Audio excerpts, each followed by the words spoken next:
Hello everyone, welcome to SkillWisdom videos. Please subscribe our channel to get latest updates. This video covers control statements.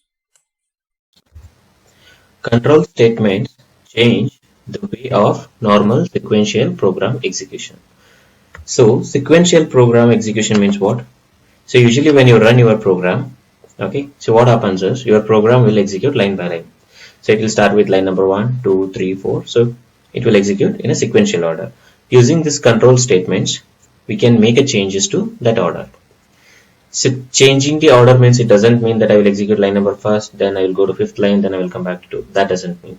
So always the program will execute in a sequential order, but controlling statements help you to repeat the execution of some line of a code or to skip the execution of some line of a code. So there are two types of control statements. First one is decision making.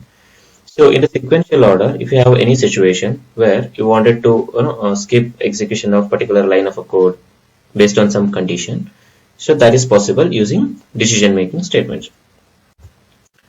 And other one is looping statements. Looping statements helps you. For example, you wanted to execute particular set of a code like line number 5 to line number 8. You wanted to execute 5 times or 10 times or till some condition. That time we can use looping statements to control that kind of an execution. Let's start with conditional statement. First one is if. I'm creating a class cif. Okay, so what is this if statement? Let's see, whenever you execute any program, let's say I have a program which is printing 4 lines.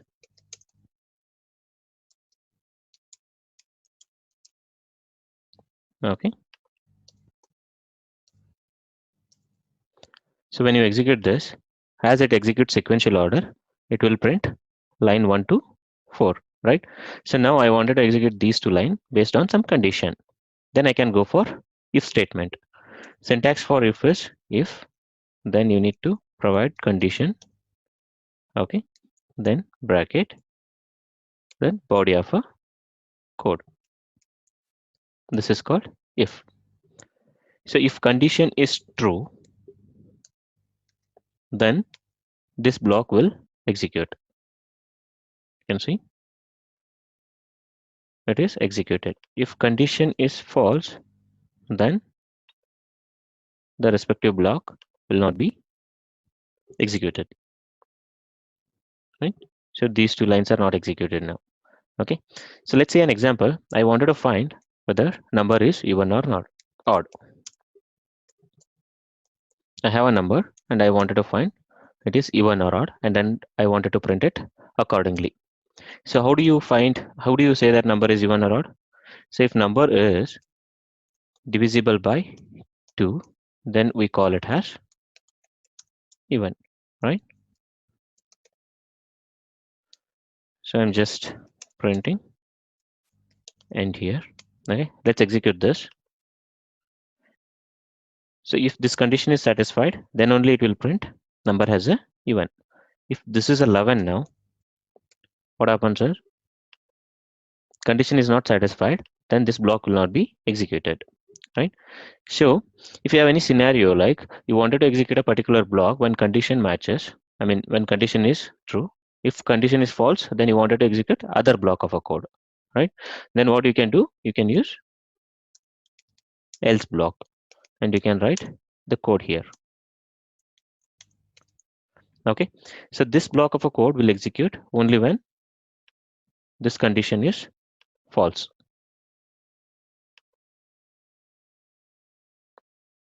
Clear? So if you have any scenario like if this condition is not matching and instead of executing other block, again you wanted to make some kind of condition check here, then you can go for else if. Let's say if number is not divisible by 2, I wanted to find whether number is divisible by 3. If it is divisible by 3, then I can print divisible by 3, else I can print odd, right? You can see here it is printing odd now. If suppose this number is 9, then what happens? It will come here, this block will fail, then it will come here, it will check this condition. As condition satisfies, this block will be executed. Clear? In any case, if you have something like this, if let's say a divisible by 2 equal to 0, then you are trying to print something here, right? So if you observe here, when I write this code, I haven't used any open braces and closing braces. So open and closing braces are not required if block is consist of only one line. If this block is consist of multiple line, so then you have to combine them within a block like this. Then you can write multiple lines here. Okay. At any point, if one if is holding other if, right? If one if statement is holding other if like this, you can see this current block of if is inside the other if. This is called nested if. Clear? How to write simple if else, if, then nested if. Okay. Second conditional statement is switch.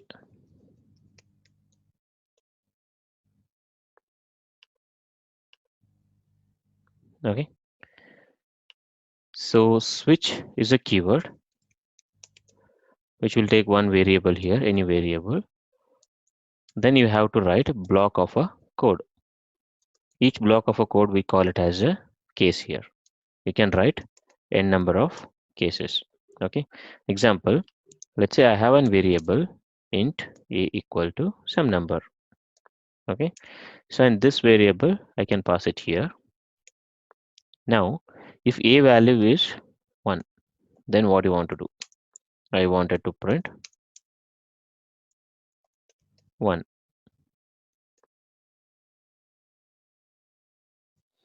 If a value is 2, then what you want to do? I wanted to print 2. If a value is 3, then what you want to do? I wanted to print 3, right?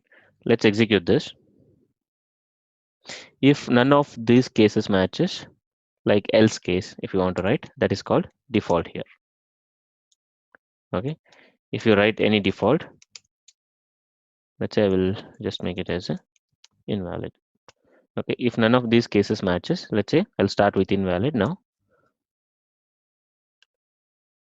So it's not matching with 1, it's not matching with 2, it's not matching with 3. So then it will come to default and execute. And default is not mandatory for switch case. Let's say this is 1 now. Then what happens? So it will come here, A is matching to 1. So it will find the starting point. It will start the execution from here and it will continue till it finds the end. So end here is closing braces, right? So we don't know where this particular case ends. So that's why it will continue the next line of a code. So if you want to mention end of the case, then you need to use break. Break indicates end of case. So let's execute this. Now you can see it's 1, right? It will start execution from here. Then it will find the break. So then it will come out of this loop. I mean this block. Clear? What is switch? So next one is looping statement. So let's create new class.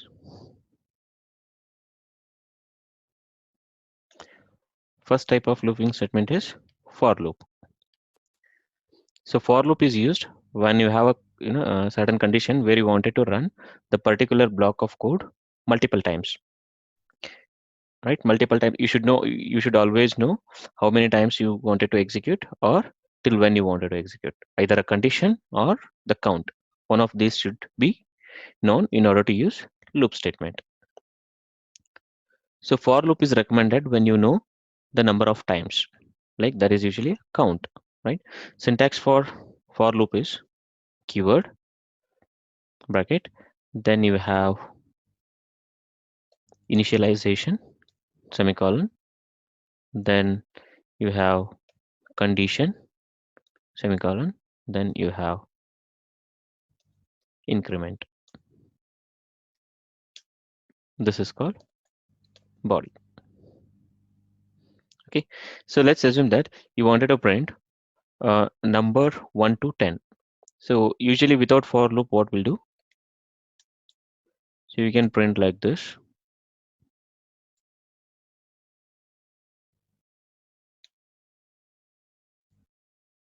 right?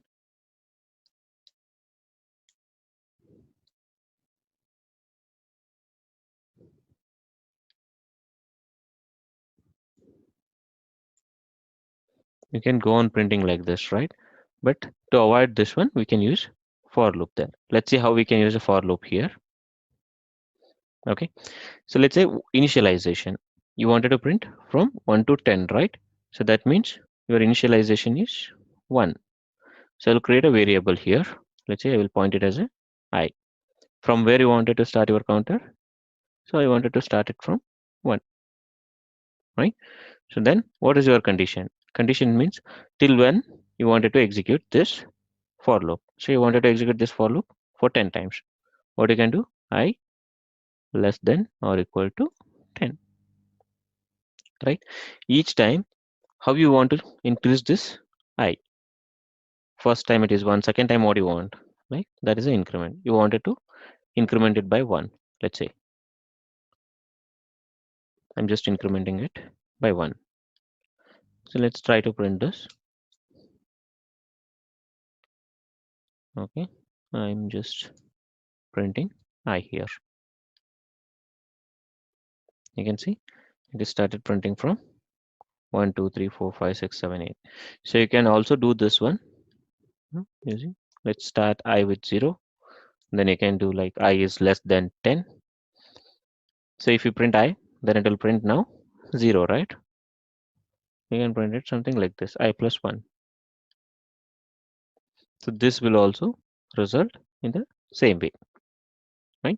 So let's say now I don't want to print like 1, 2, 3, 4. I wanted to print it as a 1, 3, 5 in the interval of 2. So in that case, what you can do? You wanted to increment I equal to I plus 2, right? The short form for it is I plus or equal to 2, right? You can see this time it should print 1, 3, 5, 7, 9. Let's say I don't want to start it from 0 or 1. I want to start it from 2. Yes, of course, you can start it.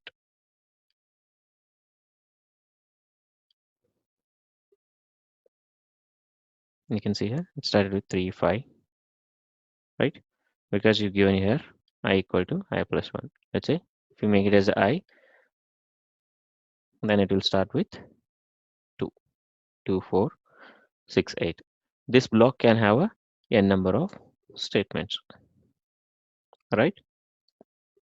No. So let's see two important things here. Okay. At any point, if you want to stop this loop, you don't want to reach the end, but you wanted to stop in middle. Let's say I wanted to print 1 to 5, and from 6 I wanted to break it. You can do like this also, but other way of doing is using break statement. Let's say if I equals to 5, if this condition reaches, then if you use break, then what happens? It will come out of this loop and it will execute the next available statement after the block. Let's execute this. You can see here it is printing 1, 2, 3, 4, 5. So once 5 comes here, right? So it will execute break. So that time it will come out of this. Next loop will not be executed. So instead of break, if you use, let's say I'll print it here. So if I print it here, what happens? So it will avoid printing this 5 also. Okay. Now instead of this break, if I use here continue, Okay. So what happens when it reaches to continue? It will skip only that particular iteration. So that means, so I equal to 1 will be executed, 2, 3, 4 will be executed. When it comes to 5, continue statement will be reached. So after this, what happens? This statement will not be executed. So it will go back to the starting of a loop by just increasing it by whatever incremental condition you have given here. Let's execute this. So 1 is executed, 2 is executed, 3 is executed, 4 is executed. When it comes for 5, condition satisfies, continue statement is reached. So after that, it will not execute this one. It will go back to starting of the loop and it will start the next iteration. Clear? How to initialize for loop, how to provide the condition, how to increment it, then what is the use of break and what is the use of continue. Let's create one more class. Next one is while loop. So while loop can be used when you don't know particular number of times, how many times you wanted to execute it, but you know the condition, right? So syntax for while loop is, you have a keyword called while, then you need to write the condition, then body. Body can have 1 line or 2 line. So this body will be executed as long as this condition is satisfied, right? So let's say I have int I equal to 10, right? So now I wanted to execute this till I is less than 10. Okay. So what do you want to execute? Right now I'll just print hi, right? Let's execute this. It is not even executing, right? Why? That is because, so I is less than 10 now, right? No. So let's make I has a 1 here. Execute this. You can see it is going infinite loop. I'm just stopping it. Why? Because first it will come here and it will check that condition is true. It will execute it. Again, it will go here. Then again, check the condition and again it will execute this. So this way, I is never changing, right? Always it is a less than 10. So that's why this body is executing infinitely. So usually if you are using any condition in a while loop, you have to make sure that you are making updates, necessary updates for whatever the variable you are using in a condition. So let's say in this case, what I'm trying to do is I'm trying to increment I by 1. So now what happens each time I executes, this I plus plus line will execute. That means I is keep on updating by 1. So up to 10 it will execute. Sorry, 9 it will execute. When it reaches to 10, 10 is less than 10, false. So it will come out of this and it will print the end one, whatever statement you have after the block. Clear? So for while statement, we don't have any continue here, but you can use a break. That means, for example, if you want to break it when your I is 5, then you can always use break statement. So whenever this break hits, so it will come out of this loop and continue the execution. You can see this time it will execute only 5 times. Then it reaches to the break. Then it will come out of loop.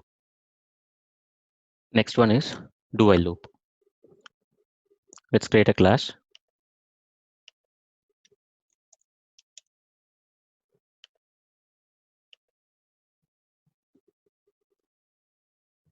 So DoWhile is similar to while loop. Only the change is it will start with do, then you have braces, then you will have while, then we'll have condition, semicolon, right? So here what happens is So first time when do while is executing, so it will not check any condition, whether the condition is satisfied or not. It will simply execute. From the second iteration, it will start checking the condition. If condition is satisfied, then only it will execute. That is the only change. Do while will always execute. Right? So let's say now I have a variable int I equal to 11. Okay. Now I'm trying to print I. And my condition is I wanted to print I till I is less than 10. Right? I plus plus. Okay. Let's execute this. So even though condition is not satisfied, you can see here first time it is executed. Right. So from the second time onwards, it will start checking the condition. Same thing if you write using while loop. See what happens.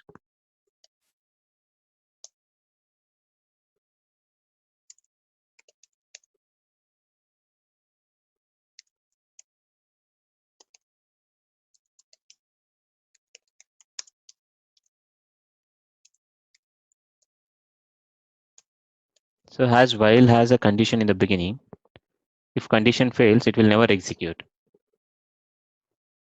You can see while is not executed. Clear? Difference between while and do while.